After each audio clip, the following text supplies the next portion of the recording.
Did you turn off the phone? You did not. Yeah.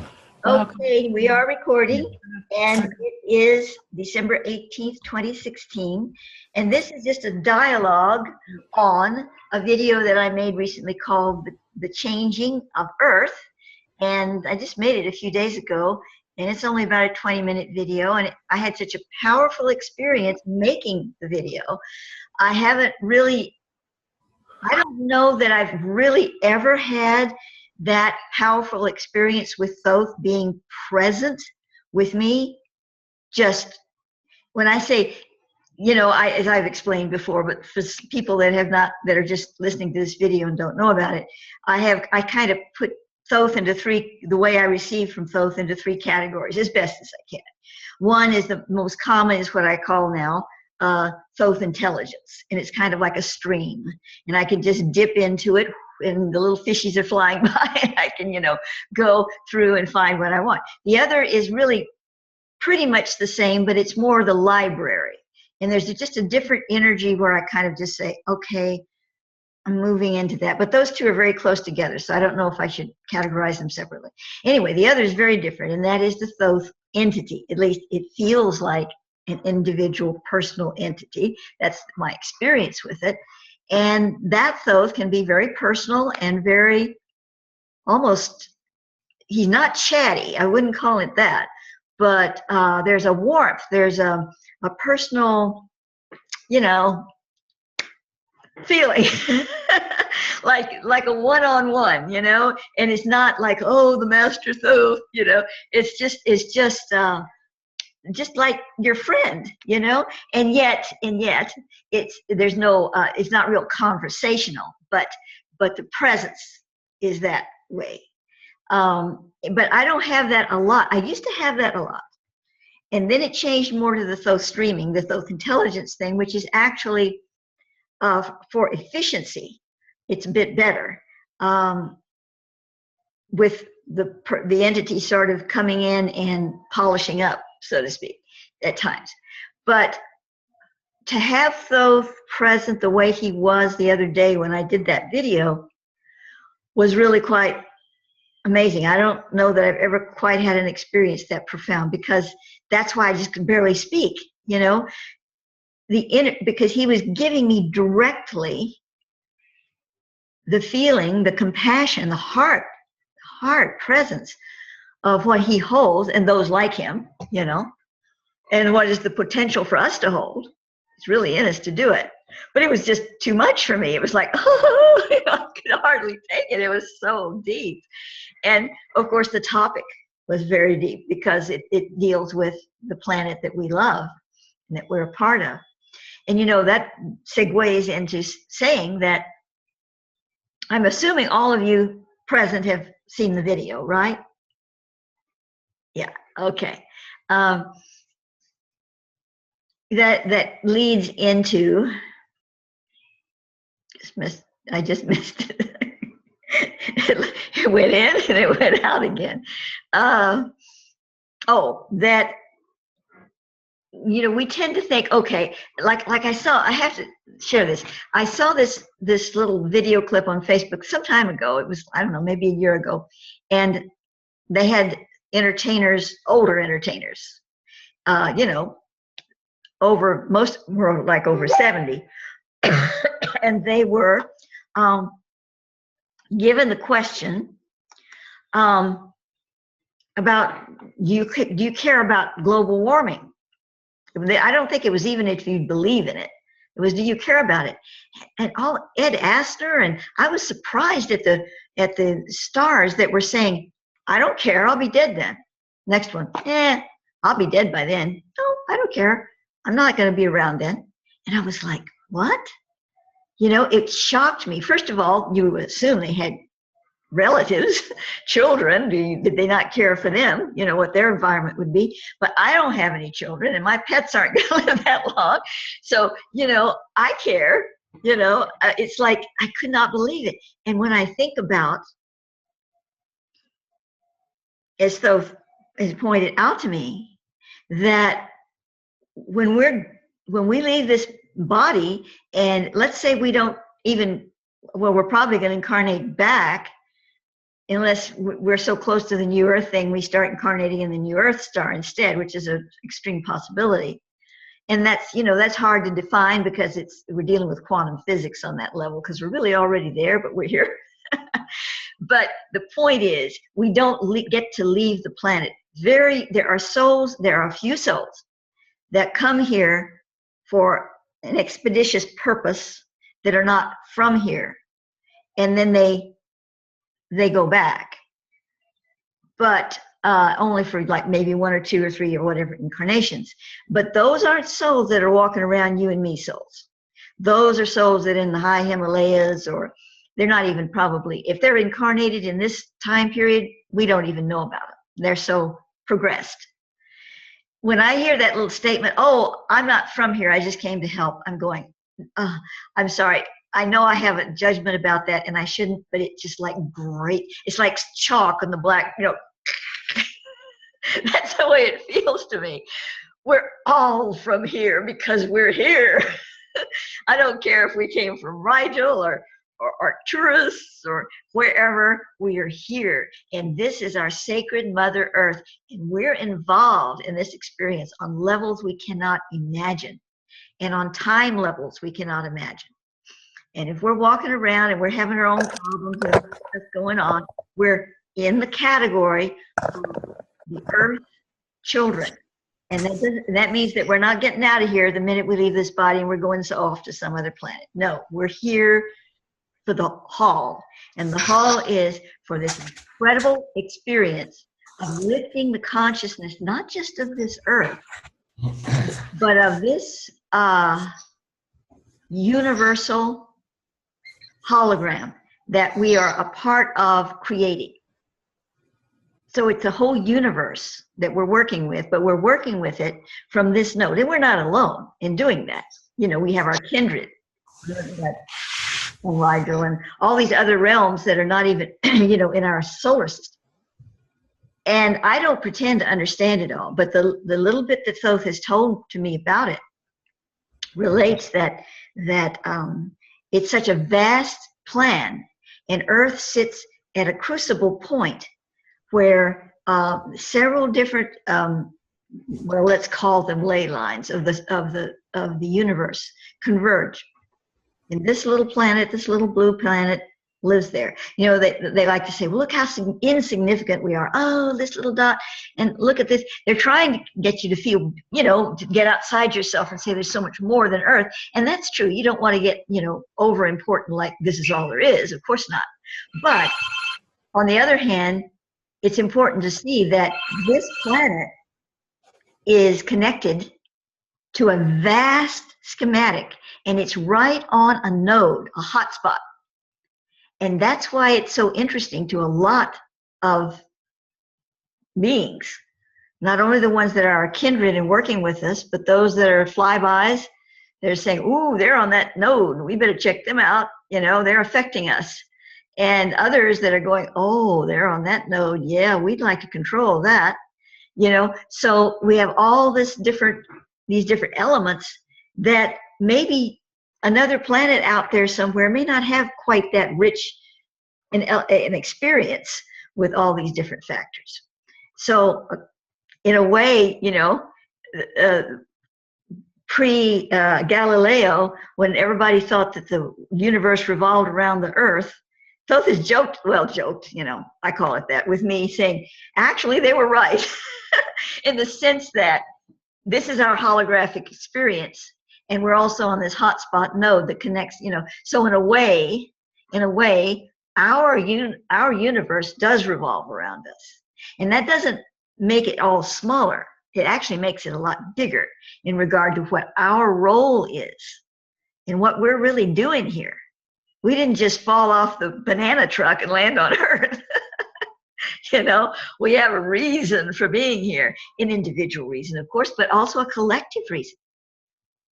A collective reason. And that's even more profound, because that means, what the heck are we doing, creating all these boundaries and these racist things and these religious things, when we really, really, really have all came here for this purpose, no matter what star system we're from. And we're going to be here one way or another, in this dimension and another dimension, all connected to Earth. You are a star, the whole roll. The only beings that are going to separate from us when we do the new Earth star thing is the ones that do not choose to go to the world system 2 energy level. And if they don't choose it, then they're going to be, well, stripped away, so you say, by their own choice, simply a vibrational thing. Nobody's going to do it for them. It's just going to be a vibrational thing. And then they will have assistance to go to a world, a planet that can bring them back into the cycle where they were and try to step them up again, try to bring them through and bring them up again. Those souls, yes, will separate from us, but only by their choosing, or non-choosing in a way, you know. So otherwise, all the rest of us, imperfect as we are going to be utilizing and working with the deepest inner spiritual parts of our being until we can no longer deny it. And we simply have to turn loose and become, in a sense, the angels we are. Okay, I wasn't going to talk so much. So anyway, does anybody else have anything they'd like to say on the topic, or questions or anything at this point? Please.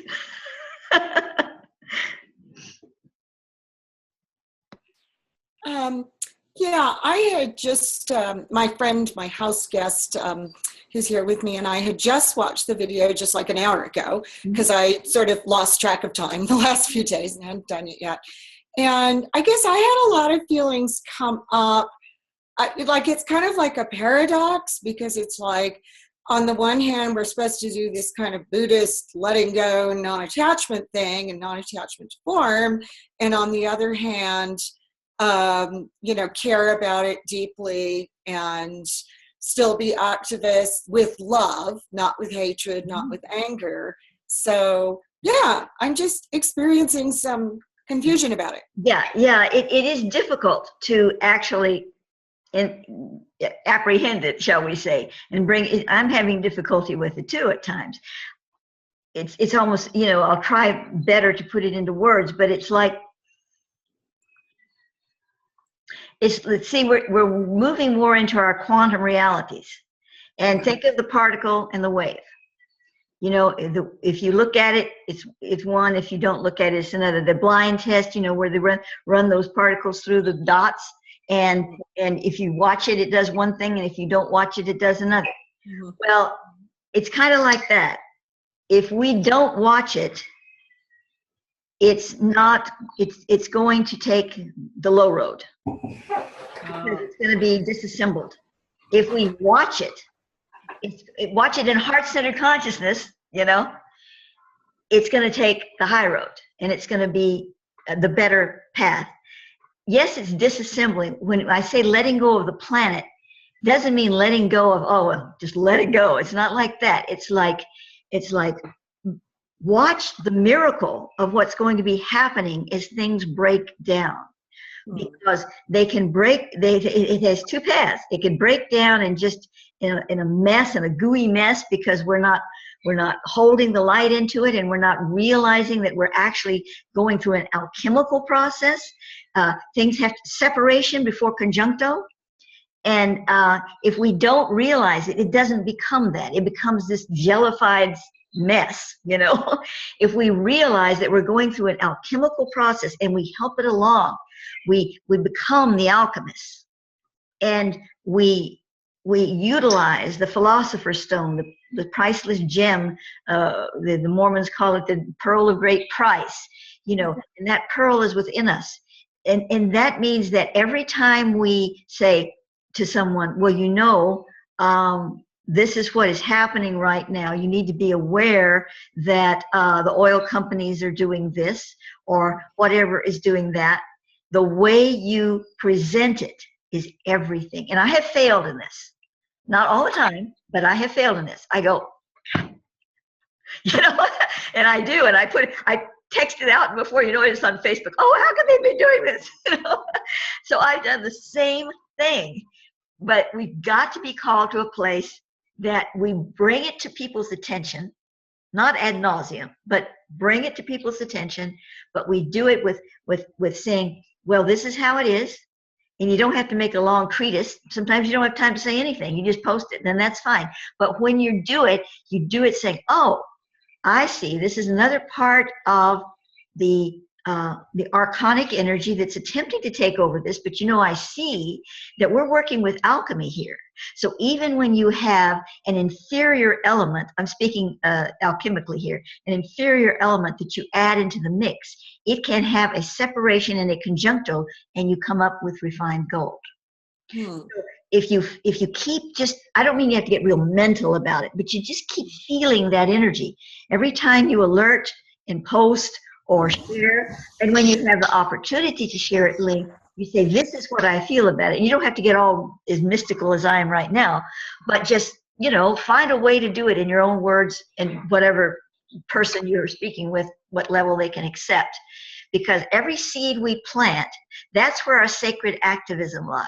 And I'm using the term sacred activism, which was given to me by Grand Templar Michael Dunn, as part, my understanding of my role as with the Priory of the White Stone, which I have now.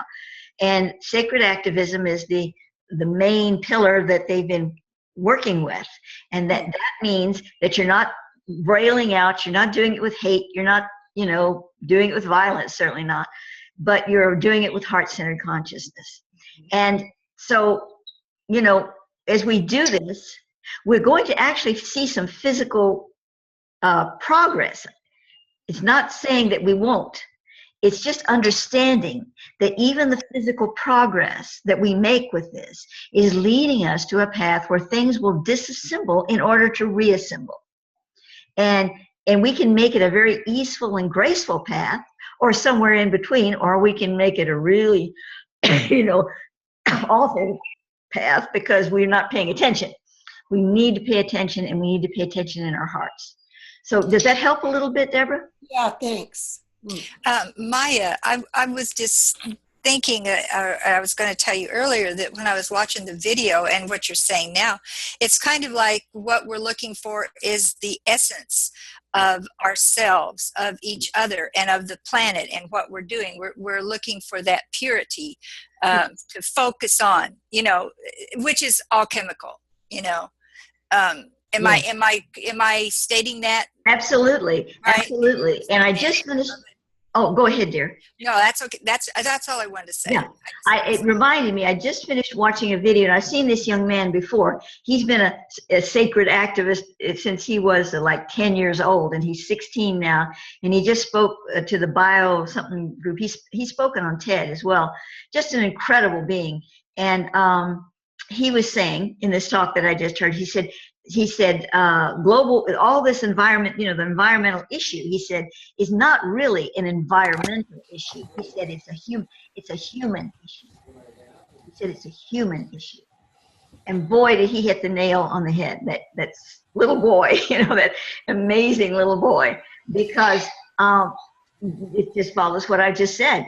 The environment is us, what we're doing. So it is a human issue. And when we get our humanity together and really feel, he says, we're totally disconnected as human beings, not totally in an individual sense, but in a world sense. We're just disconnected as a human race.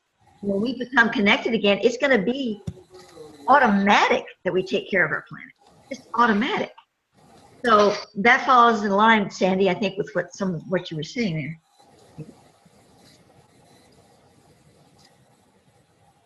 Hello, Bluebell. Hello. I thought that I was early. I'm late. Sorry. Oh, just a little bit. Yeah. You're late. Well, thank you for having me. So, anyone else have anything they'd like to offer or ask?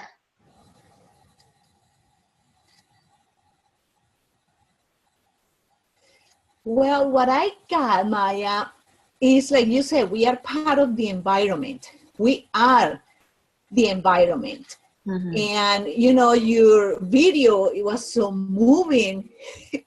I was like crying too, because like you say, you can feel the energy no matter what, because we are computers too. We connect to this inner internet and outer internet, you know? Yes. And the ascension is just about connecting to that mind where everything is pretty much thoughts, you know? The prime casual space thing where we come from is just that, you know? It's amazing how we think that we are so real, but in reality, we just pure, amazing, beautiful essence, energy, you know? And to me, when I meditate on this, on what is being said, I feel, you know, and I get little pictures here and there, and it always takes me to this space where it is so amazingly beautiful that it's a feeling. It's like just connect to that feeling. It's between you and that. Yeah. It's nothing else. It's like it says, we don't need intermediaries and we don't need anything else but our consciousness to open up and receive and give. Is that, you know, is what they call the cord, the silver cord. Mm-hmm. You know, it's connected because we are connected to that energy, to that cord. Mm-hmm. So our chakras are exactly those vortices, those light, like those little nerves connectors that as we open them and awaken them, it connects us to that tree of life that is pure energy. And so one by one by one by one, from the earth, because we are like the tree, you know, we connect like the roots down to the mother. And without the mother, I truly believe we'll go nowhere unless we accept the divine principle, the womb, because to me, we are in a womb.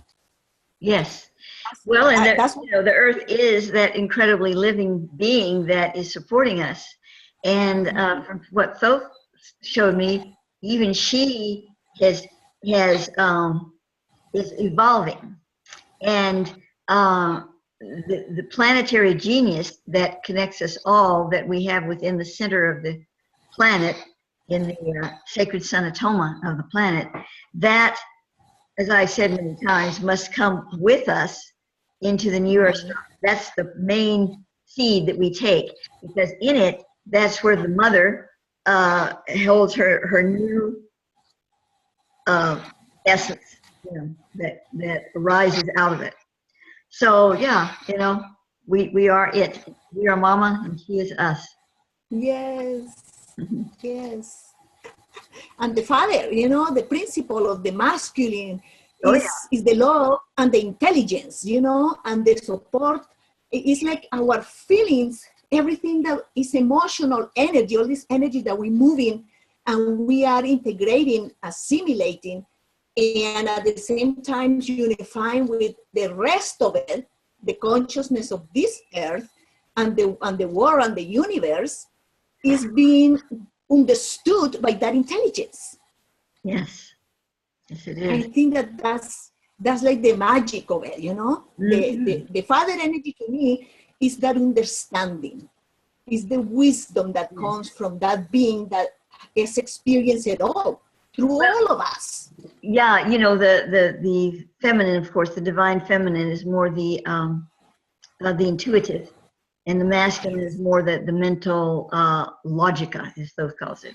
And the two come together beautifully, as long as we can accept that in our hearts and beings. Mm-hmm. So, you know, let's look at, I mean, we've looked at kind of the whole picture, but how do we as individuals, other than what I was saying, when we have the opportunity to talk or to Facebook or whatever, you know, you keep that heart-centered thing within us.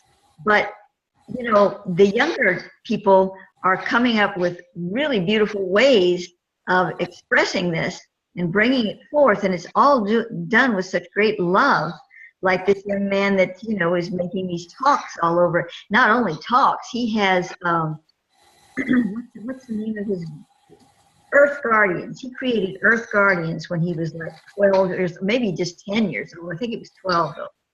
And now they have thousands of Earth Guardians all over the world in all these different places, and they're all young, you know, children. They're children up to, you know, teens, through the teens.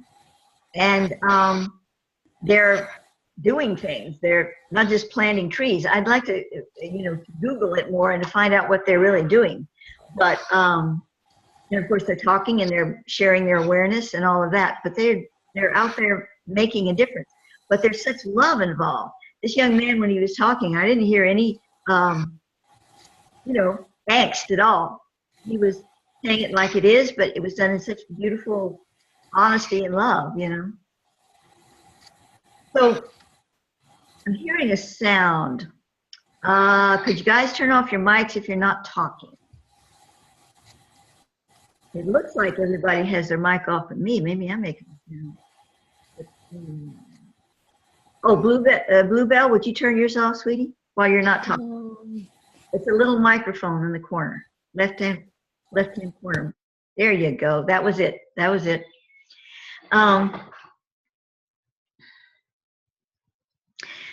So let's talk about it. What, you know, what are you working with in your own heart, mind experience right now at this time on Earth? And what are your thoughts and feelings about that?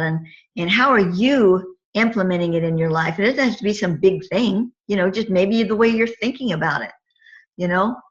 For instance, I know that Kat is working with a lot of, well, that your job is working, I mean, your physical now job is working with in the environment in some way, isn't it, Kat? Or at least the forestry or something like that? What is it? Well, I did, yeah, the last 6 years. Can you hear me okay? Yeah, uh-huh. Yeah, perfect. Actually, well, soil was really what I was working with, and it grew into the desire to actually totally rethink and flip industrial agriculture on a global scale. And I ended up, I guess, just through the attunement with that thought process, ended up training under and meeting a gentleman that developed a system called restoration agriculture. And in his system, he actually is saying that agriculture, restoration agriculture is actually the backbone of the restoration economy, which is what we truly are moving into if we so choose. And then, which means that, you know, we'll be able to create lives and incomes by restoring our earth.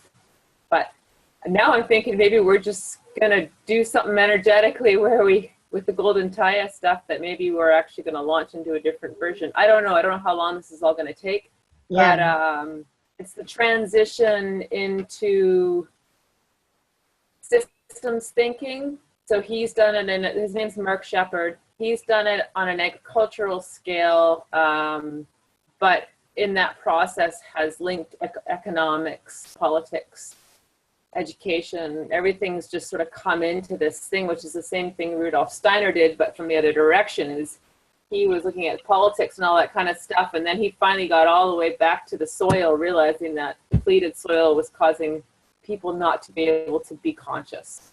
Yes. So just, yeah. Yeah, that's a real key there. What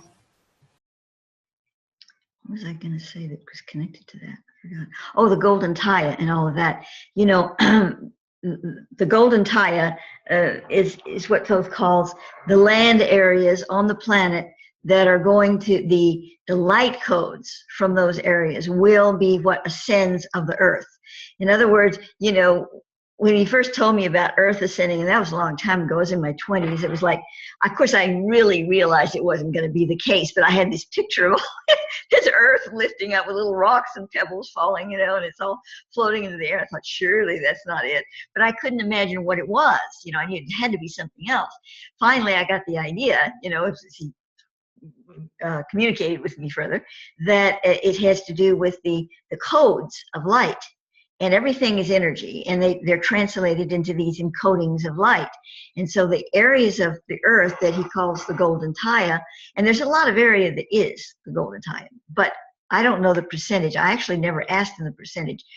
I wouldn't say, I would say maybe, I'm guessing, okay, maybe 30% of the planet is Golden Taya planet, so to speak.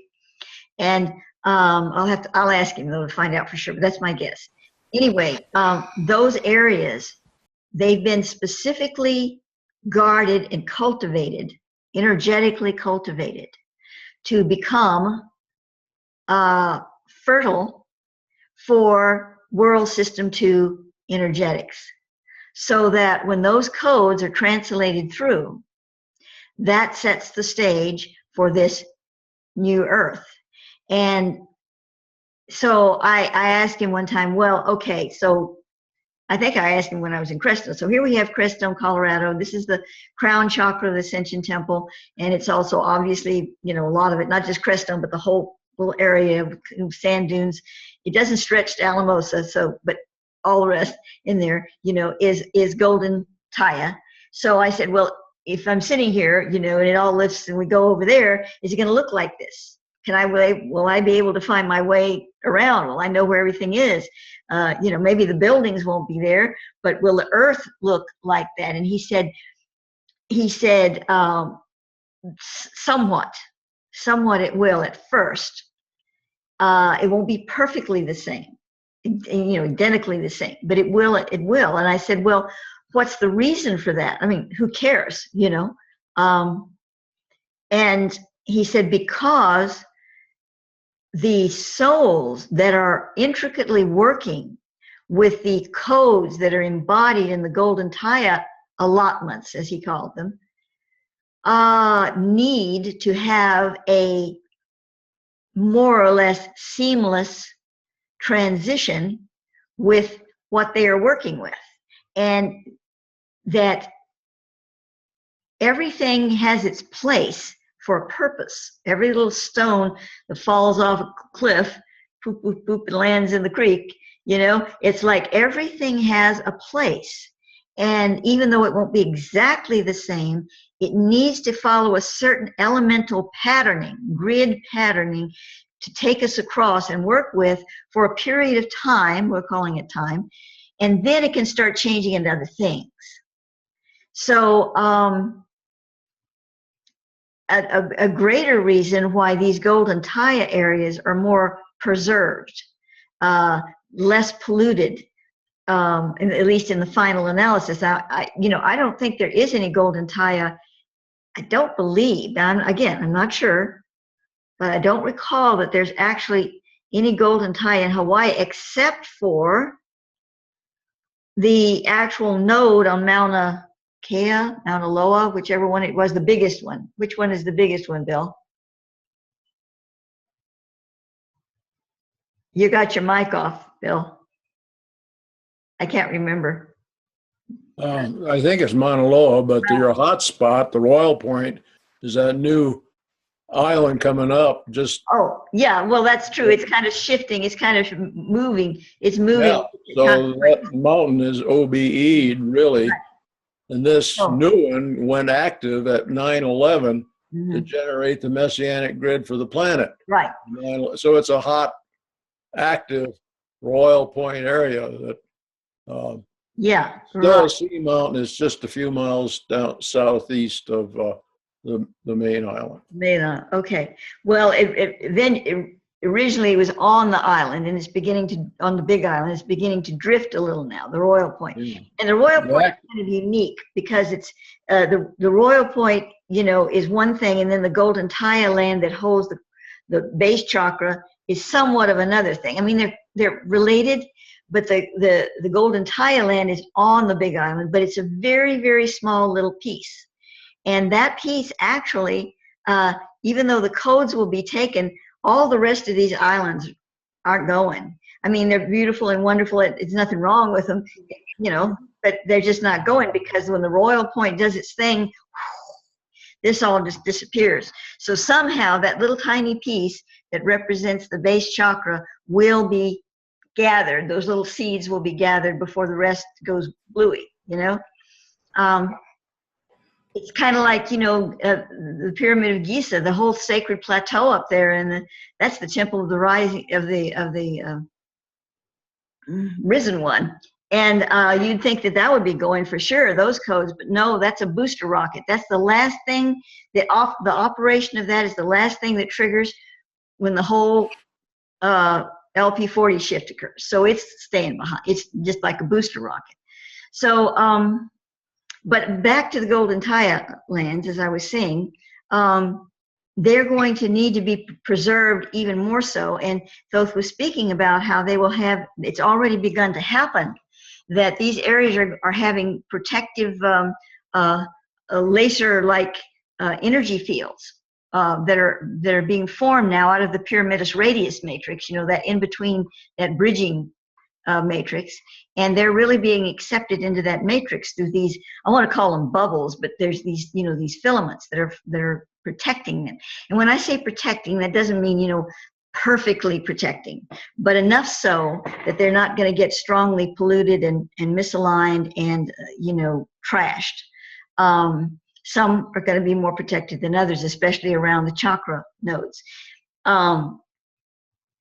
So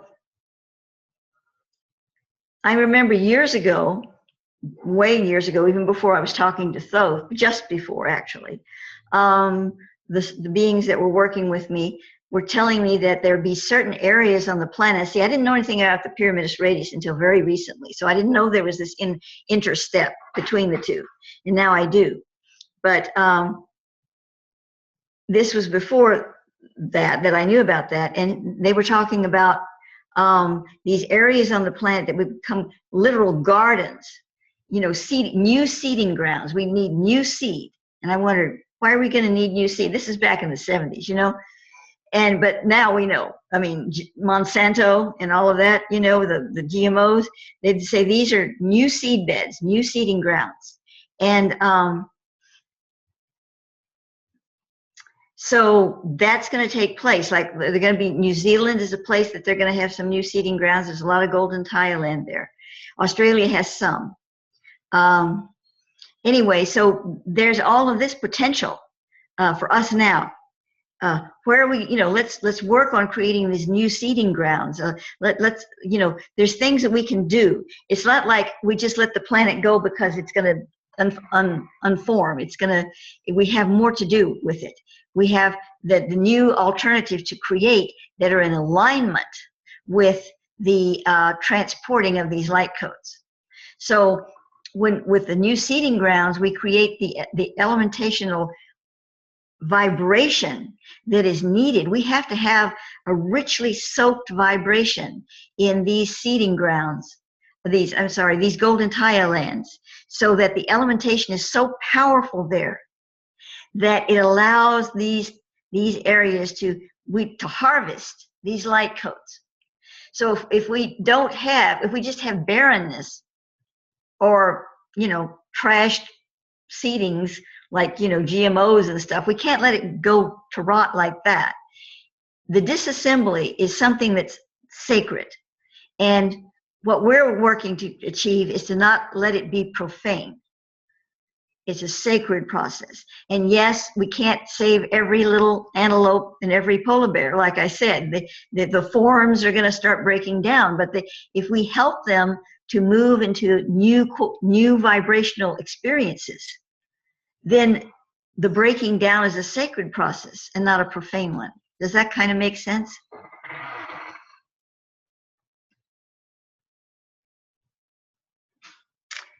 Well, so back to you're talking about basically the essence of something, right? Mm-hmm. The essence of that antelope, the essence of the bear, the essence of ourselves, the essence of the planet. You know, it is an essence. It's the elixir, like the elixir money. Yes. You know, that's what it's about. And and it is an essence, but it's an essence that has, in addition to being an essence, it is contains a intelligent layer of encoding. So it's not, it's true, it's an essence, but it's a developed essence. Okay.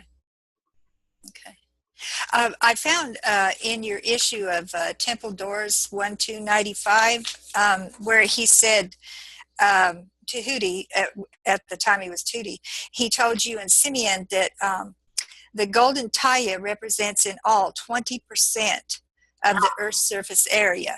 There you go. And See, that's at 30.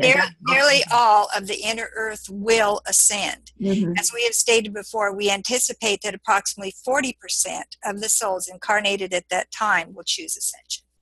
Yeah, and that was back when I wrote that, probably in the early, like 1980, 1981, 82. This was issue 1995. Oh, okay.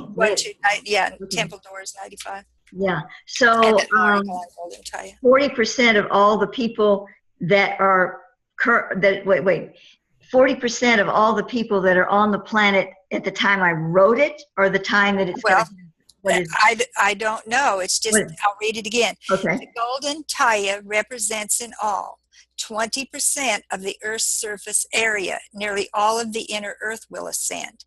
As we have stated before, we anticipate that approximately 40% of the souls incarnated at that time will choose ascension. Okay, at the time of the LP40, at the time of the Light Principle 40. Yes. Yeah, that's That's kind of a sorry amount. I mean, you would hope that there would be more. Well, there could be. There could be, like he said, it's things change. Yes, absolutely. Speaking of things changing, I read in one of the issues back that was written, had to be like 1990 or 92 or something, and I was just begging him for a date for the LP40, or at least a window that was pretty firm. And he said, there is no firm window. He said, you can't do it that way. And I said, well, can't you give me some idea of the next opportunity for it? And he said, okay, if you're talking about it that loosely framed, opportunity, we would say 2015 to 2020. And I thought, oh, well, that's way I'm like, okay, where is it? But again, I was really pressing it. So I'm not really sitting here waiting, but who knows? It maybe before the next, maybe we'll all ascend during, before, when Trump is no longer president, we get to go up. I don't know.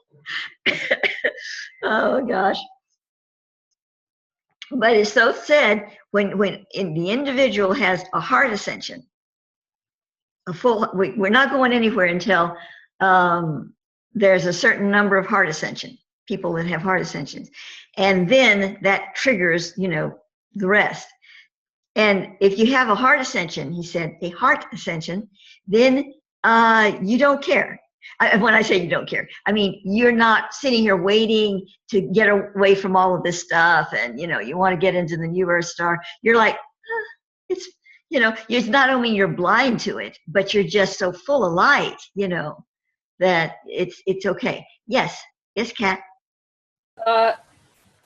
Total new, like probably stupid question, but when you say heart ascension, is that the same as embodying and activating your pure gem body?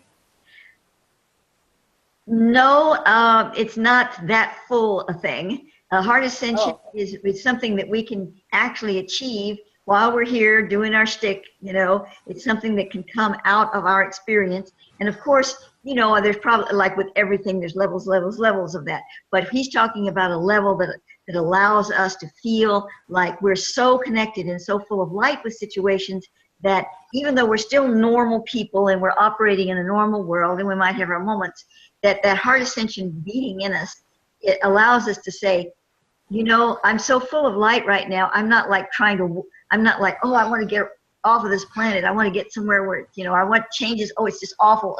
You're feeling that light and you're saying, now I'm ready to help others to be where I am. And the more we help others to be where we are, the more we bring ourselves up to the moment of the light, into the pyramid's radius matrix, and then into the full ascension modality. Okay. Forgive my analytical nature about all this stuff, but I really, because in the 7 miracles of light that Thoth gave you, the first miracle is actually the flowering of the heart. Mm-hmm. Right? So would that be? I can't remember. Oh, okay. Okay. So, and the other part of what you just said, that do you think that we could be here day-to-day life and have our pure gem body activated? No, not fully. We're already beginning to do it to some degree, like what's been going on with the blood test that Bill and his Synergy group has been doing, you know, and they're finding those interesting things in there. And if we were watching our blood really closely, especially if we were doing they're doing a lot of light work, you know, we were doing that, you'd probably be seeing some interesting things in your blood too.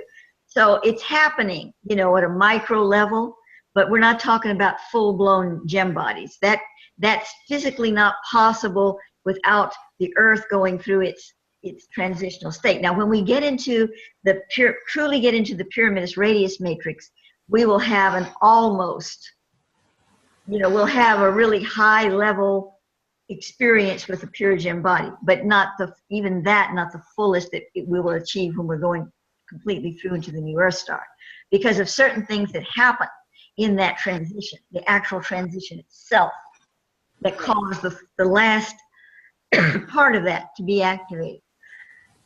So then you wouldn't envision what the transfiguration that Yeshua had then wasn't the activation of his pure gem body? Or do you think, is he totally in a different league? Yeah, that would have been, yes, that's a good question, Kat. Let me take a few minutes with that.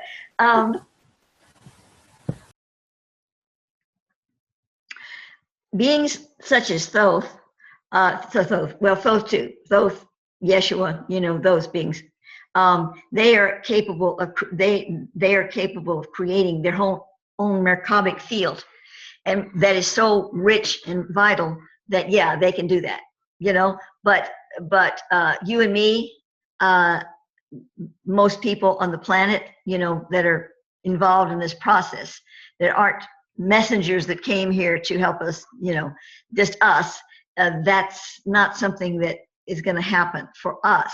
But that doesn't mean we can't have a richer experience, a growing, increasingly richer experience with that pure gem activation. We're already having it on the little blood mic, you know, it's going to be more and more and more. I'm just speaking of the last, the really full-blown, to the point where we're in the Pyraminus radius, and then the last capstone version when we cross over, so to speak, to the other realm. But Thoth, you know, Yeshua, Buddha, these beings carried it with them. It was their portable experience, you know. That's the best way I can say it right now. I'm sure there's more to it than that. Does that kind of work for you? Okay.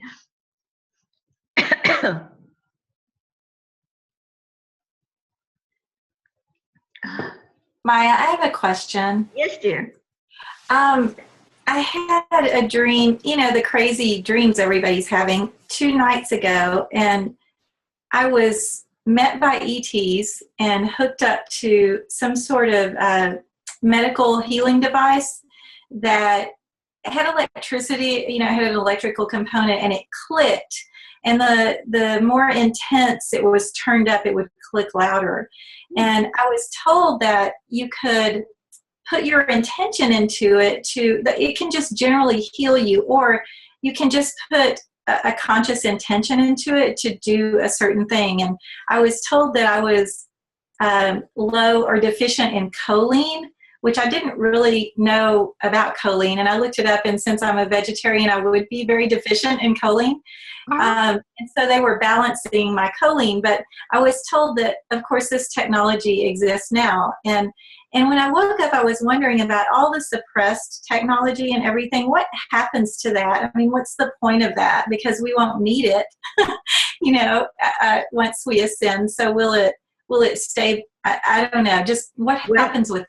Yeah, that's a great question. Well, I've not explored it before, but as you're speaking, I'm receiving some information on it. That understand all the technology that's being developed now is very quantumized. It has a lot of quantum science in it. You know, some of it more so than others, but you know, it does. And that quantum technology is what I want to say, transposable to another level of experience. So let's say we have one technology that we've really developed here that's really amazing, based on, you know, the basics of it is a quantum type of experience, like these quantum computers that they're coming up with now and stuff.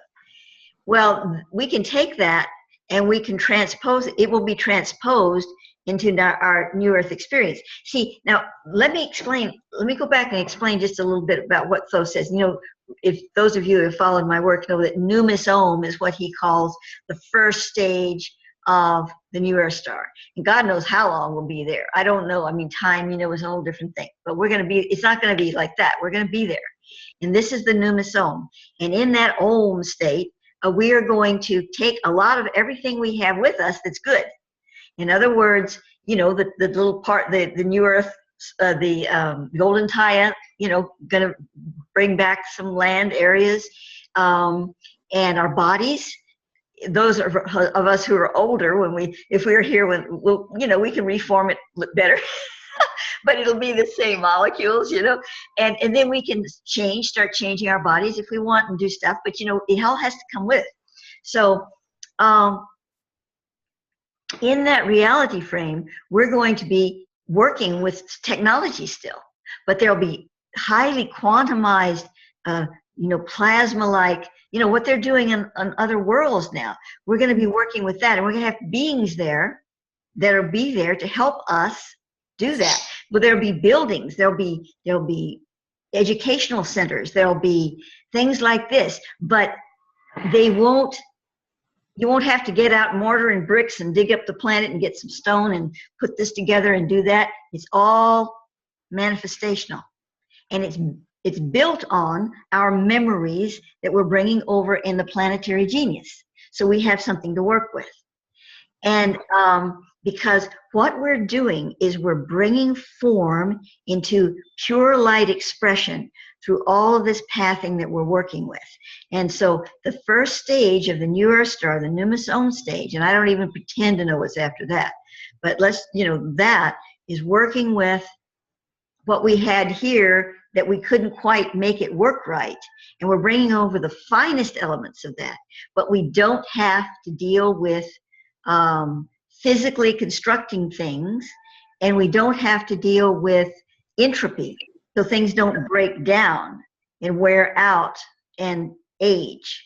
Now you'd say, well, if that's the case, then why do we need bodies? Our little bodies are just going to shrivel up because we don't do anything. We think of needing to have exercise to be able to, you know, chew food. We've got teeth.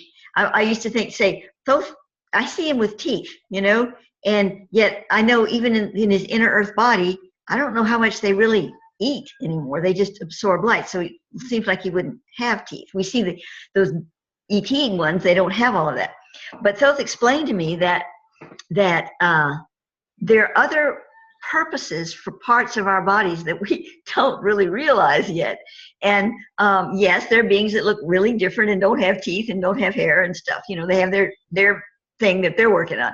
But right now, in our experience and what we're taking with us into the New Earth, we're still going to look very much like we do now, although we can change our forms at times, and we can experience more light-bodied, toothless, hairless forms if we wish.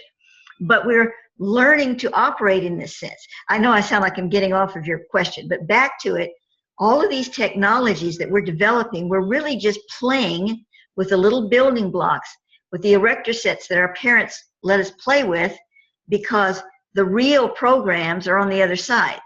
Like, for instance, like I said, I think it was I mentioned in the last, or one of the last Zooms, they've discovered now that the computer system that they thought they invented of ones and zeros is a universal system. Ones and zeros is a universal system. Everything we've been working with a computer is a universal system. We didn't invent it. We brought it through. So that's the same thing with the machines you saw and all of this. We're bringing it through. We're making it more nuts and bolts, but it's a universal modality. So the more quantumizing we get it, the more universal it becomes. So by the time we go to the New Earth star, we're not literally taking it with us. We're experiencing here what's transposed on the other side as a higher science. So we just can really get with it on the other side and really start developing it. And that's part of our whole process of learning and experiencing. We learned here how to do it the hard way because we had some problems that we created. If it had been ideal, like it had been intended, we would be doing what we're going to be doing in the newer star here. But it didn't happen that way. So now we're moving into that phase where we can do it right. And it's going to be a very rewarding experience, because there are parts of our being that feel very wounded because we didn't get it right over here. And I hate to say right, wrong, you know, those are terminologies perhaps that are very polarizing, but I don't have any other words right now. But there's wounds in us that feel that we didn't get it right. Let's put it that way. And so when we get to the new Earth star, we can work with these same elements, but in a beautiful, expanded way, like we thought we were going to work with it here. And that's going to be very healing. And that's, you know, part of the process of getting to the light forms. Does that kind of help you there, Raven? Understand a little bit? It does. I was just thinking, and I know that you've addressed this before, and I've forgotten. I'm sort of remembering parts of it, so I apologize for that. But I was thinking that we would just, you know, you said we can reform our bodies or whatever, that we would just be healed. We would just be healthy. We would not need anything to make that happen, you know? Well, we'll be healed in a physical sense. But there are certain aspects of our inner emotional nature that Thoth has indicated that will still be needing healing. Not to the level, when we think of how wounded we feel now, we can't equate to what he means. But over there, it would seem like nothing compared to what we're experiencing here. But there, we will recognize it because everything is so incredibly light focused that we will see, oh, you know, this little thing. But it's not like we have to work on it. It's like when we do these things, like working with this higher light science that we're trying to work with here imperfectly, we're going to feel that expansive, and we'll feel it. It'll be a joyous thing. We're not going to be experiencing wounds. But when we experience the light, we'll understand that it really is healing wounds that are not even noticeable to us is pain. See, but the light action that we perform will make us know that we are healing something. It's kind of hard to put into words. You sort of understand that? I do. Thank you so much. Okay.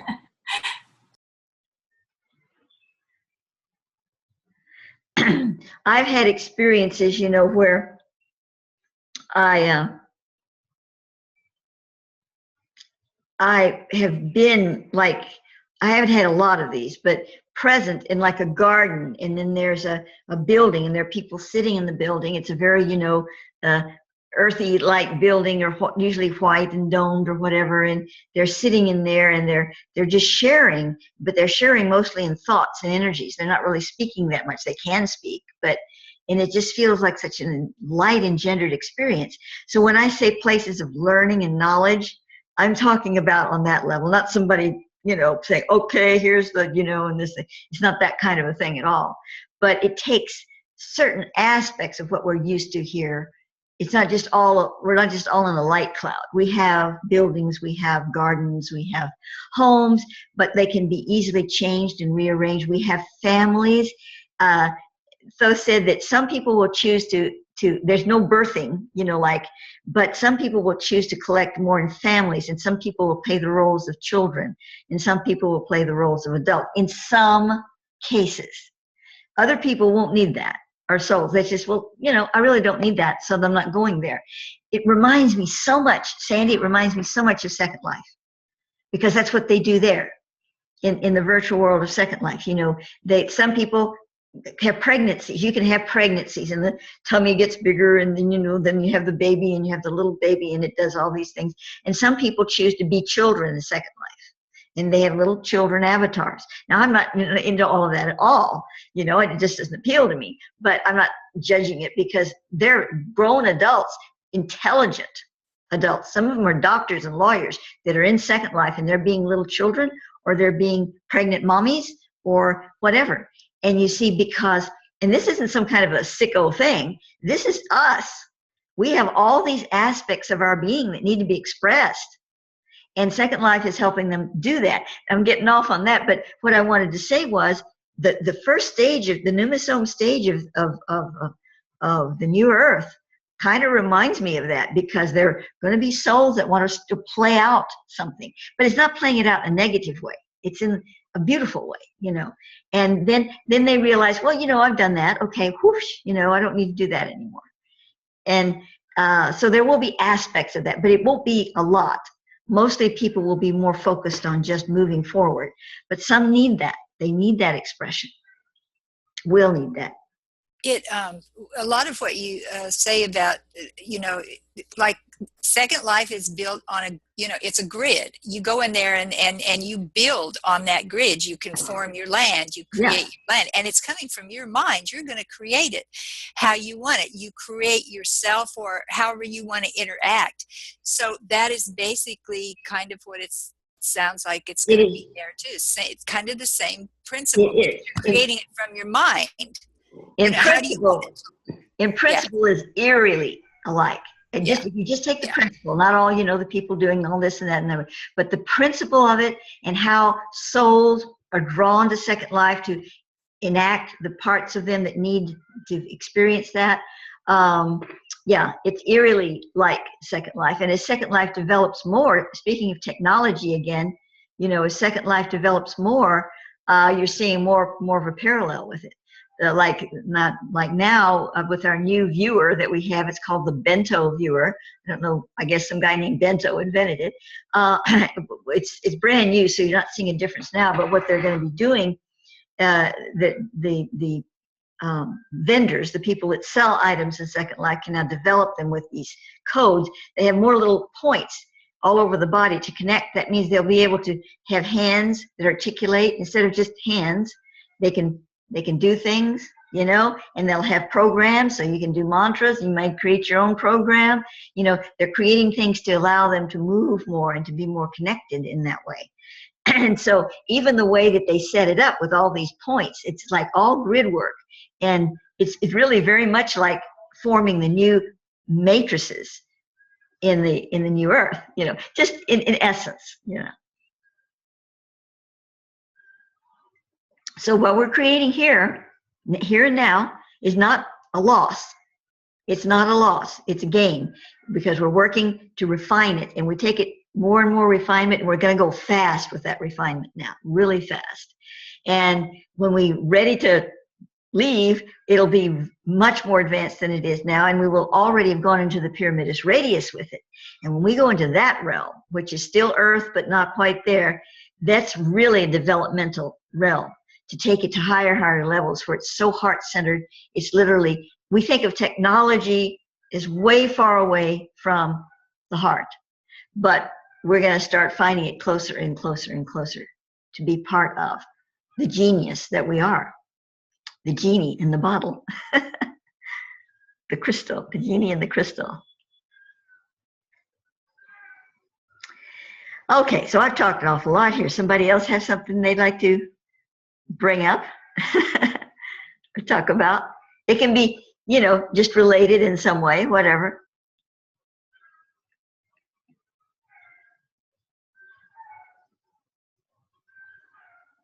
What comes to my mind, Maya, is that all of this, to me, speaks of this.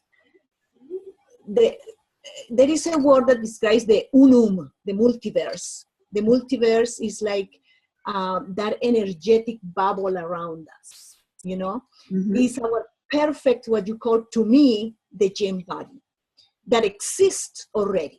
Yes. Because I truly believe that since this is a holographic universe, there are templates for everything. So as we awaken our senses, our neurons, and everything, and we start connecting to this electrical universe, that's what ascension is to me.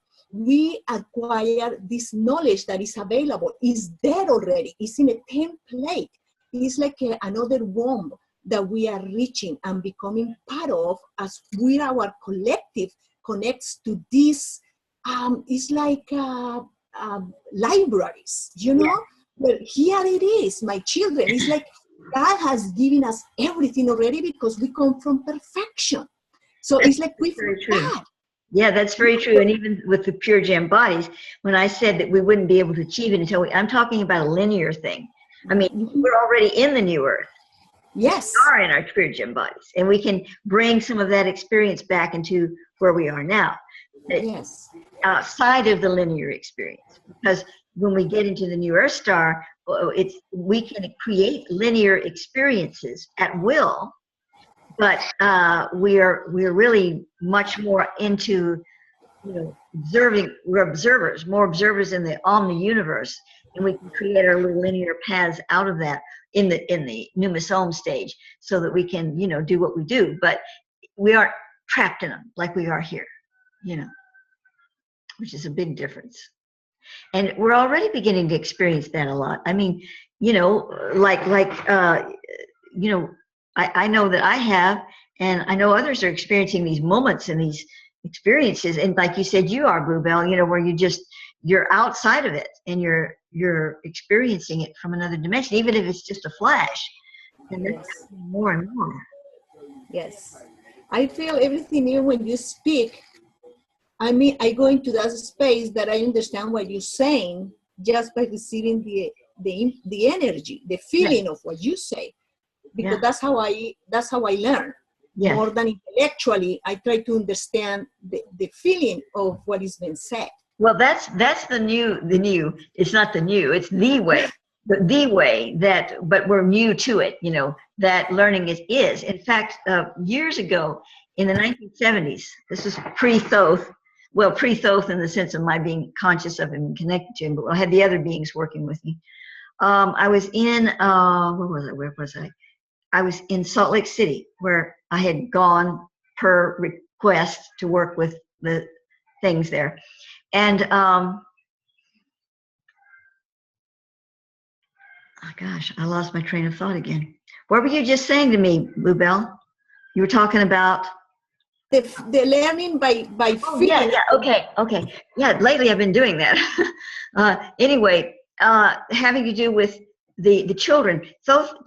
Not Thoth, the beings that were working with me told me that in Lemuria, in those early periods, children were not educated.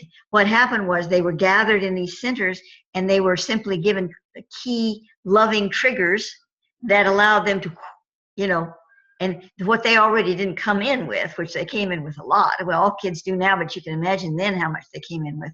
But then they would just be sort of tended like watering the plants, you know, and they would come together in synergy and just connect. And that was a sort of a learning phase of their development. And that's the way they learned. There was no other way, because they actually said there was a secretion, I believe, maybe in the pineal gland. I'm not sure. I have a little booklet on that somewhere.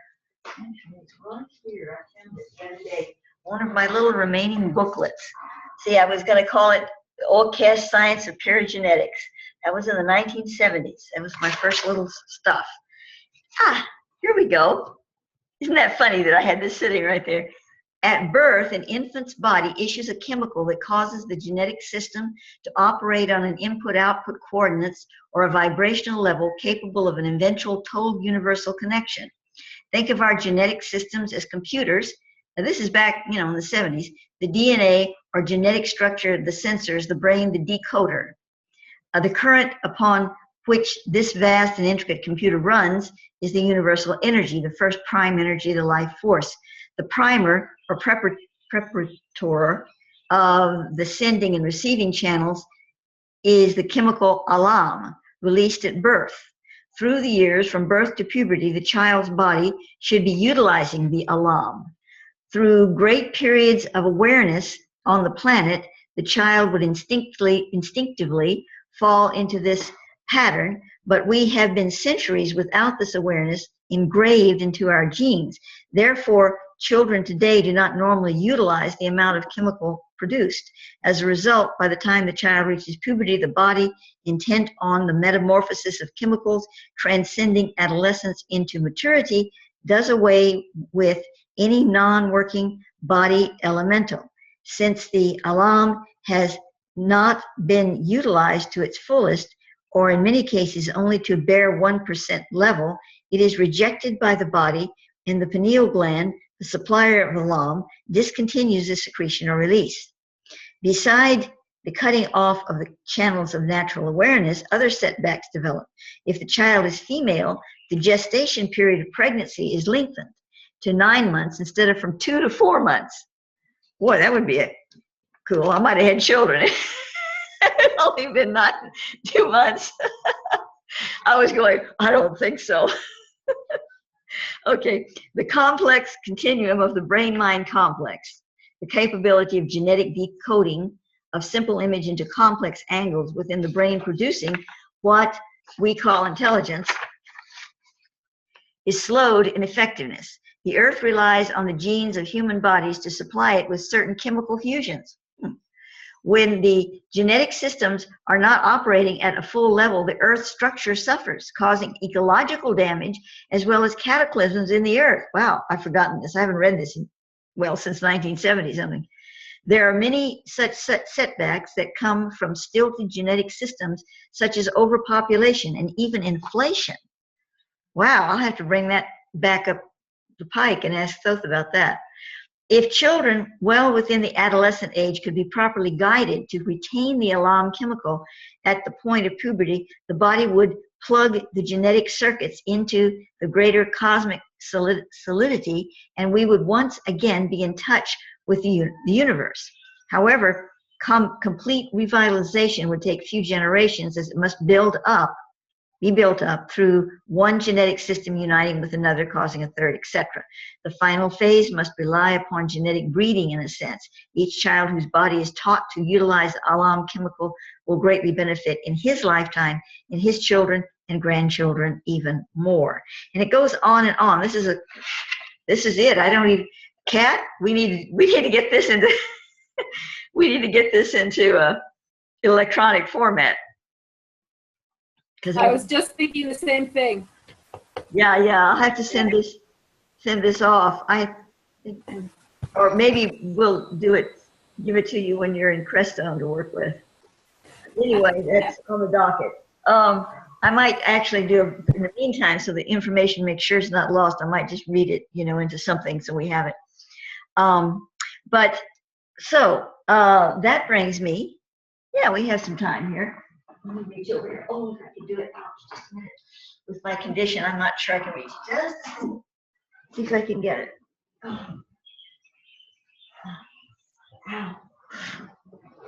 Okay. I've been packing for the Crestone move. Well, actually, not packing it. I've been sorting, and the sorting is almost done. And then, we can do the rest. And in doing so, look at this. I mean, this is the worst for wear. Look at this thing. This is, it's got stuff all over it. But anyway, this is really interesting. And I thought I'd share this because it's kind of along the lines of what we're talking about, especially when Raven introduced the idea of technology and all of this. So in 1973, my mother, who was my light companion, and you have to realize in 73, I was, 22, 23, something like that. And so she was doing a lot of letter writing because she couldn't do anything else. She'd find articles and magazines and books, and because it was really hard to find anybody that would even consider looking at my material. I was doing a lot of high science then. And of course, there was Captain Edgar Mitchell, the whole thing about him, and he researched me to a point and then said, hey, I either have to give up my noetics and research you for the rest of my life or stay with noetics. So he decided to stay with the noetics. But that gave me a lot of confidence in my mother as well. And so we looked for other avenues, for the science especially. And we came across this fellow, George Lawrence, who was the inventor of the world's first laser engine, among other things. And here's his picture that he looked like at that time, which was 1973 or whatever. And so she wrote him, and he was just then establishing, or had established, what he called the ECOLA Institute. And this is in San Bernardino, California. Now here I have this letter that actually goes back even further. I'm not going to read all these letters, don't worry, but I wanted to find the one that was especially interesting. gosh, where would it be here? Okay.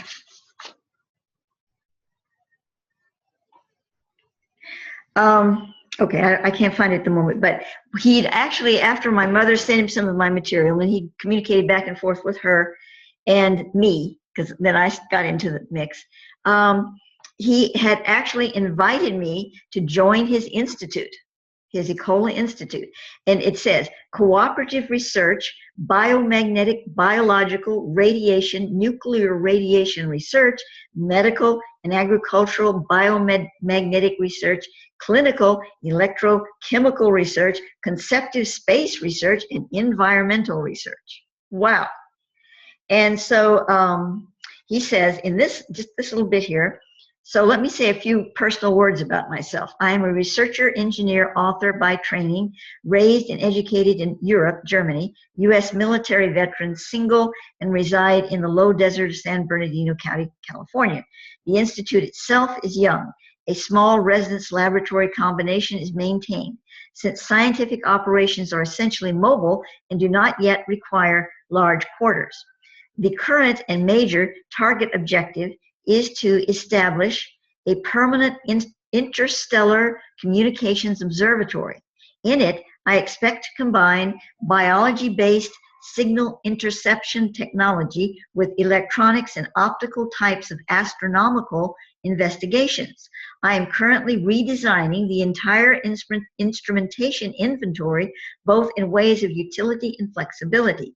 It is prudent, I believe, that new sensors should be evolved and used side by side with more traditional devices.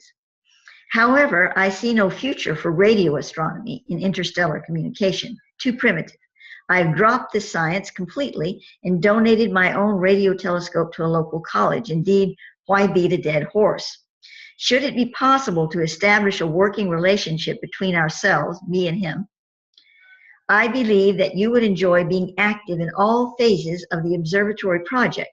Aside of instrumentation per se, I plan to add a small museum to it where the history of man-God contact interferences is displayed, gives a look at pioneers in this field, Nikola Tesla, etc. And a full-scale Piri-Reis map, as mentioned in the Saga article, the powerful legend of rocket-riding Mayan god Quetzalcoatl, I can never say that right, and pictorials on the great Indian heritage, legends, etc. Most of this material, including a special type of music, is already made up and could be installed in a suitable building on short notice. The museum observatory complex will be self-supporting and generate adequate surplus funds, here by means of a small admission fee charged. The money will be used to take care of possible staff salaries, running expenses, and continuous improvement and enlargement of exhibits.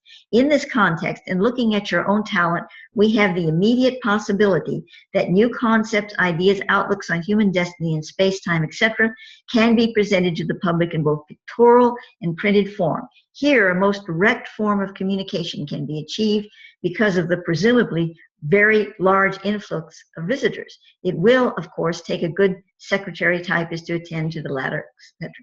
Over the years, I have, like yourself, published an awful lot. Whatever my perfect personal cosmic endowment might be, I do not like to hang it onto my new ideas, patent concepts, or whatever. Since my main talent is primarily in the scientific technological area, I tend to publish books for dispersing this knowledge. And he goes on about this, about what he's written and done. And let's see, your thoughts on Utah. Your thoughts on Utah, especially Salt Lake City, are interesting. I know the town and feel that it has fascinating potential. Your salt concept intrigues me in an odd way, for organic salt is one of the main components of the biological transducers with which initial signals were intercepted in October '71. Yes, it would be a pleasure meeting you in Las Vegas sometime between February 13th and 18th.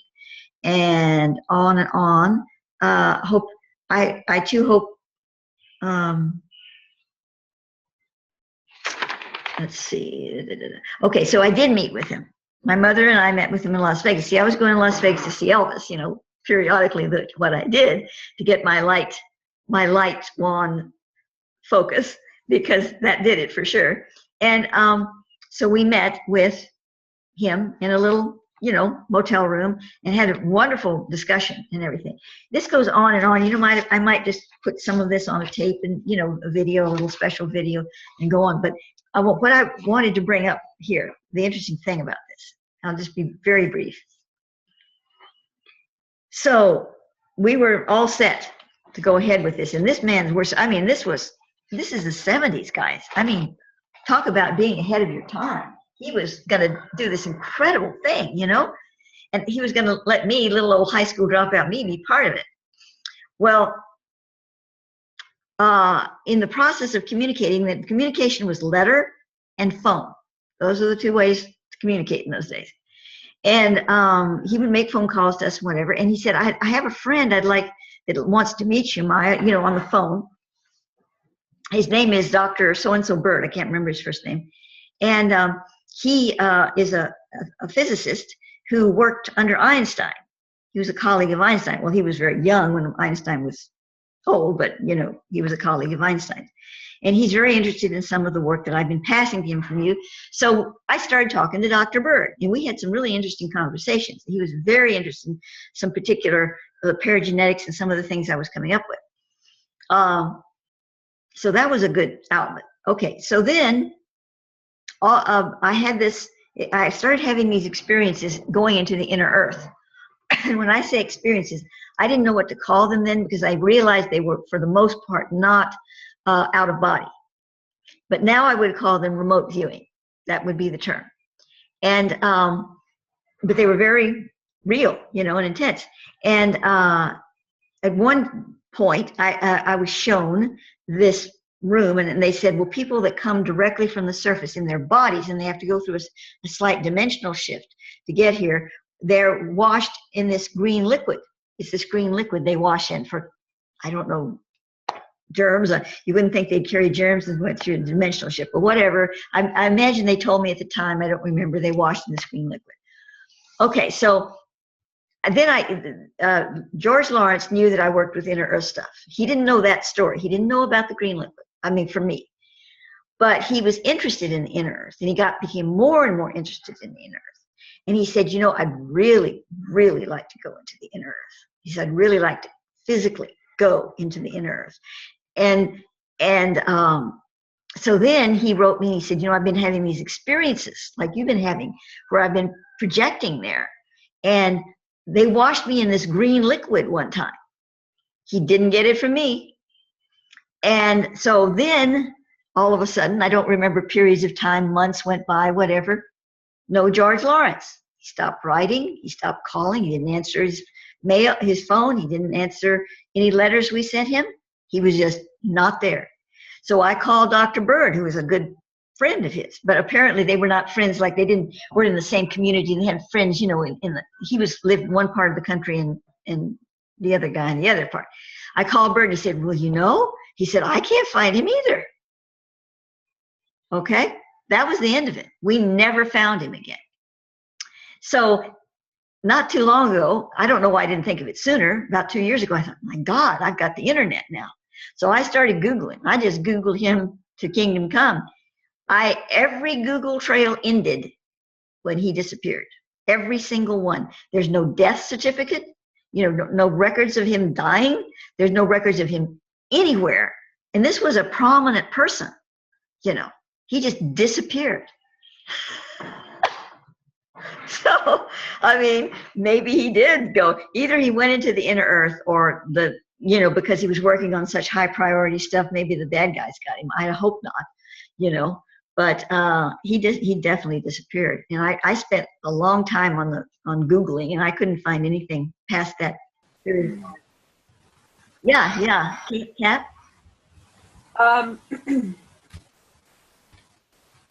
I'm just seeing the potential of his vision being re-sparked in Crestone. I like that idea. Of course, I don't have it. And that's not your job, Maya. Your job is to be you. But because we need you to just... You understand me, Kat. You understand me. You might not think about, it's not obvious, but I am a Pisces. So I do understand. Oh, I'm a Pisces too. Oh, yeah. I know.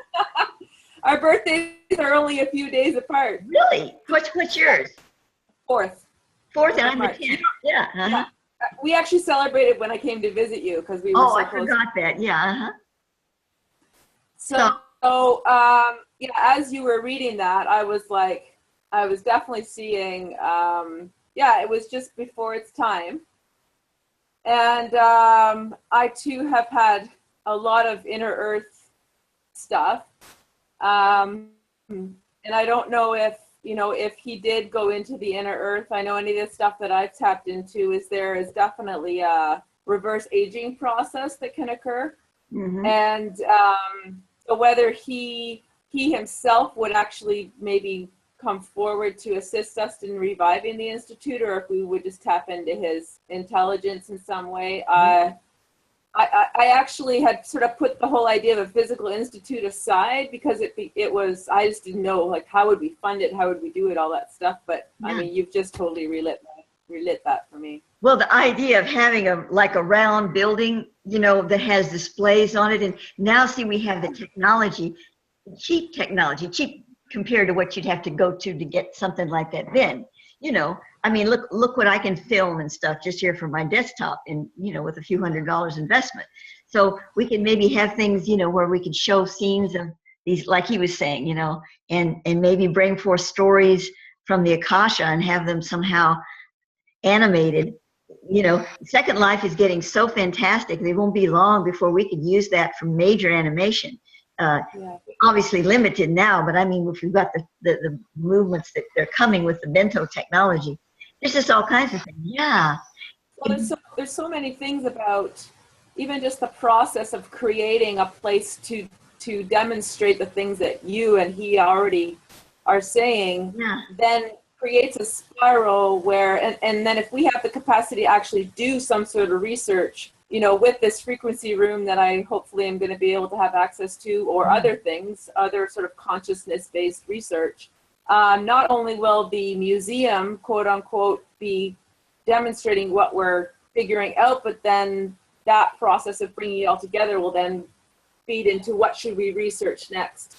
That whole thing, like it'll be an iterative process. It's just like, yeah, I just feel it in my bones. When you're talking to me about this, Kat, I get this feeling that's been drawing me to Crestone. It's been drawing me to Crestone despite every fear instinct I have that says, I'm not going to do that. It's just been drawing me. And at this point, I'm like, okay, I'm going for it. And when you start talking about that, it's just like, I just feel it. Maybe it won't turn out just like we envision it, but the codes are there, the potential that can be put into the process.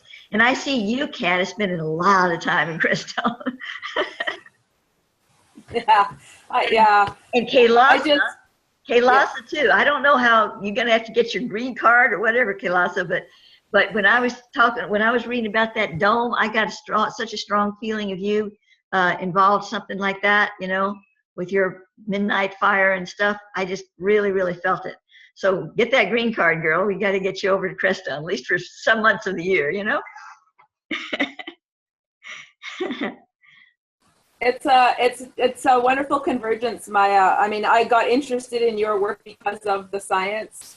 Akin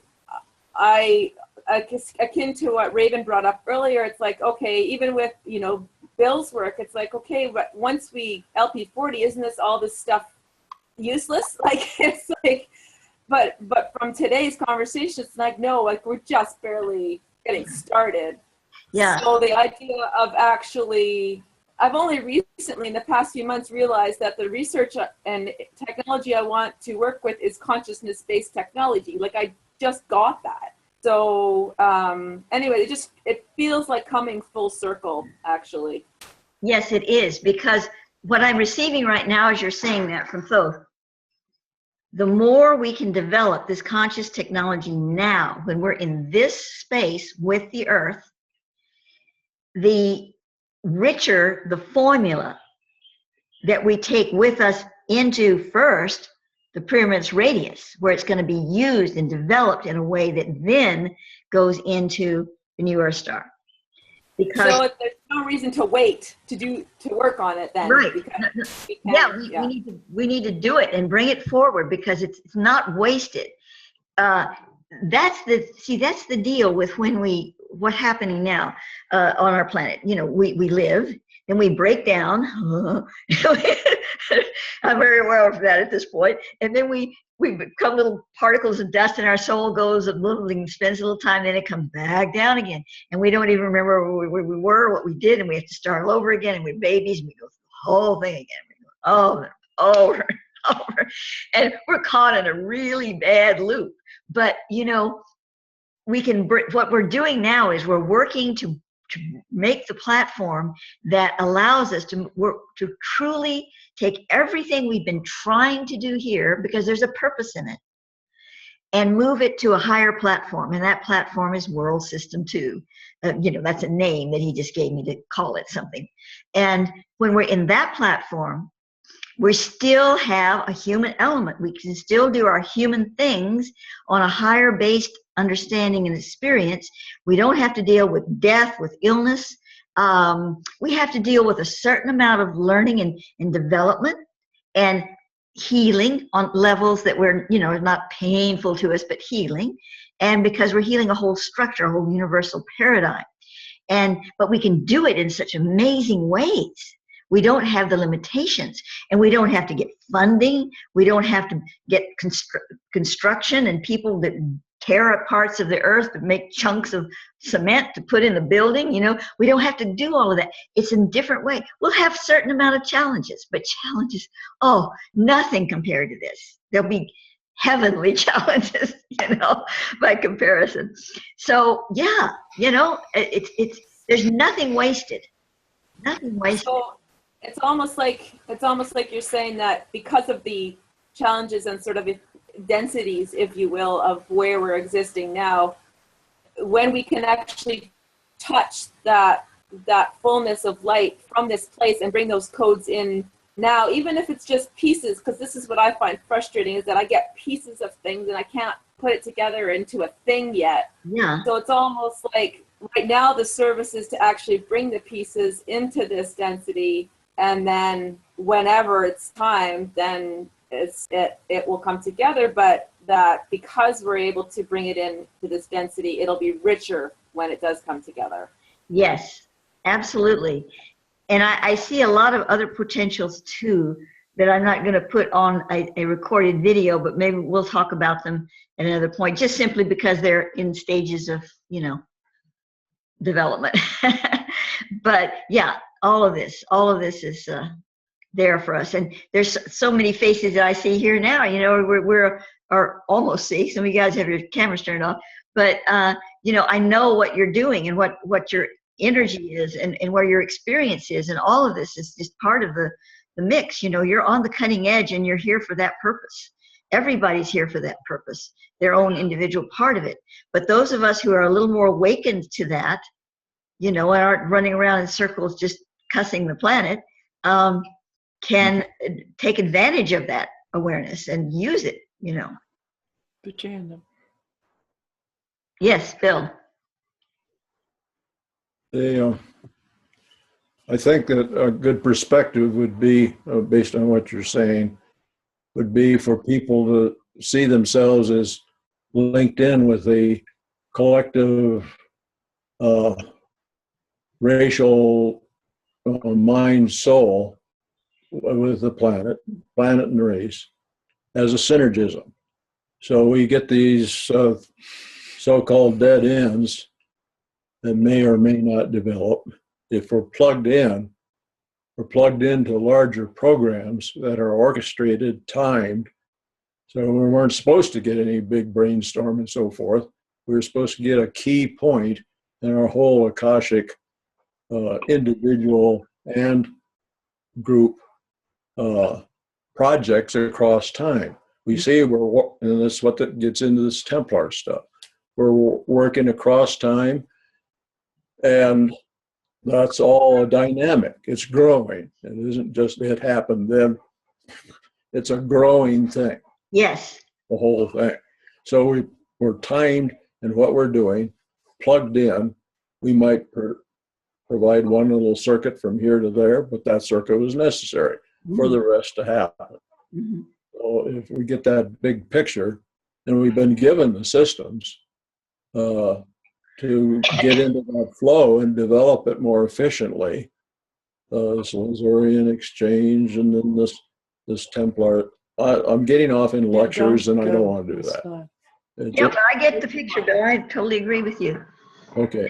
I do. And it's really an exciting time. I mean, it looks so scary and stark if you just look at, you know, the pollution, the leaders, the world leaders, shall we call them that loosely, and all of this stuff, you know, you can just get so about it. But, you know, that's where it comes into balance, because there are people who say, well, I'm just not going to look at that. I'm going to focus on the light and everything will be fine. And you'd think that that would be the right thing to do. But Thoth has directed me to say nothing left behind, in the sense that awareness means awareness of everything.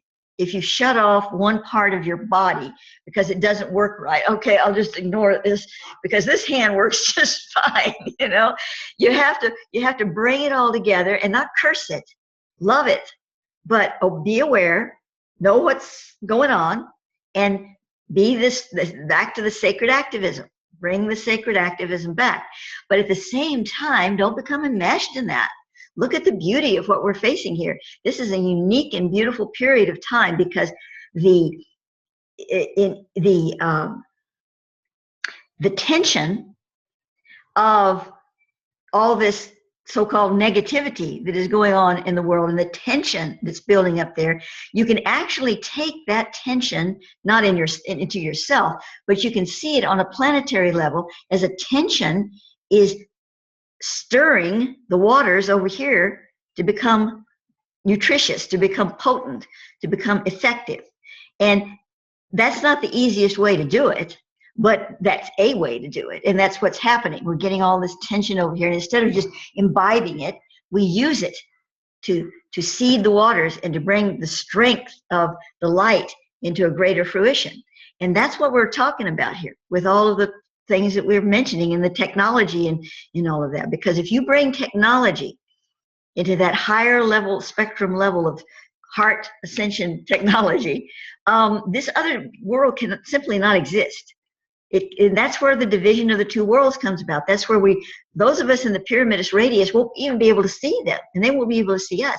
And we'll be on the same planet still. That's before we go into the Eurostar. Now, how that works, I don't know. I have no concept of how that would work. So, you know, I'm not going to even try to guess it.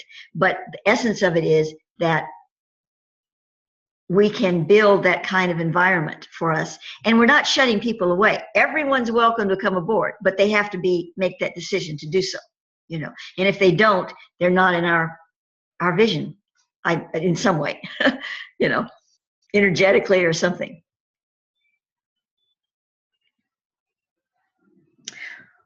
Well, we still have a few minutes, but we're going to wind it down. Is there any last minute things anybody'd like to say? Yeah. Yes, Kilasa. Yeah. About what you were saying about awareness, I think it's really amazing, because just yesterday I was watching the new Star Wars movie, which is Rogue One. I think it should be in the movies in United States right now. And something that really amazed me about this film is that in previous movies you always saw this they always told you that only the Jedis can develop the Force and can become great warriors and masters of this mysterious Force. But in this new film, in Rogue One, what they basically tell you is that anybody can develop the Force, anybody can become a Jedi, but they make this emphasis, you know, that the beginning of the Force, or the seed, the first stage of developing this Force, is to actually have hope That's what they say again and again. And one of the main characters is a rebel who lives in a very dark world, and he even helps the empire, or he helped the empire in the past. And what this main character tells the audience is that what he tells the audience is, yeah, I have done many dark things to survive, you know, I have become evil. But then as a member of the audience, you realize that the fact that this character chose to serve evil for a while is allowing him to create a change from the inside, a change from inside of that darkness, and to bring hope, you know, to bring hope to humanity. So when you said when you were saying a few minutes ago that Todd is telling you that being aware means being aware of every aspect of our reality, not only the bright side. I suddenly understood that one of the greatest mistakes that all of us light workers do is that we try to ignore the bad things happening to ourselves and around us. We try to ignore the war. There's even some people in some spiritual communities who say, oh, no, don't worry, children are starving and children are killing one another. No, just focus on your own spiritual being, and it will all disappear magically. No, starvation and poverty and war will not disappear magically. And the diseases that all of us are suffering, I mean, each one of us is suffering a different disease, a different challenge right now, that will not disappear by just being wise and being good and praying. You are just changing. If that's your focus, you're just like a fanatic Catholic, changing your focus from Virgin Mary to Master Todd, but it's still yeah, seriously, think about it. It doesn't work if I behave like a fanatic, and if I pretend that the world will magically change. If I just pray to Master Todd, that's not the way reality works. So I think it's wonderful that Todd is telling you this, because what he's trying to tell us is, open your eyes, work, be fully present in your reality, be fully present in your own physical bodies, and try to help your community, try to do something important, even if it's just teaching other people about spiritual concepts, or like Kat is saying, using her skills to help in this institute. Todd is telling us, do something. Don't stay sitting on your ass waiting for magic to magically appear, because that's not the way magic works. And what he's also telling us is that a lot of people who are right now working for the darkness in politics, in the economical arena, for example, people working in banks right now, in the war machinery of in United States, in England, etc. People that are working for the darkness right now are the people who are going to bring huge changes in the future. That's what I'm feeling right now.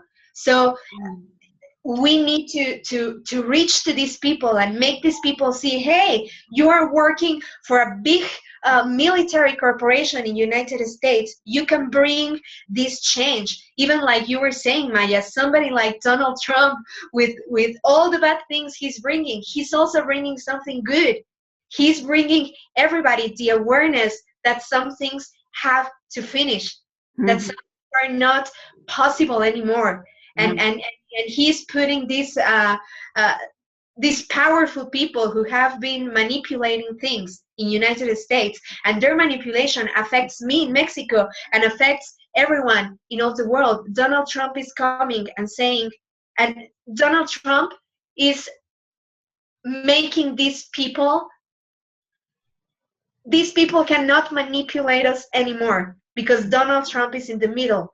of things. And so even people, my point is, even people who are working for darkness right now are working to serve the light, you know? That's true. It's really impossible to say, oh, well, they're in darkness, so they have no use for the light.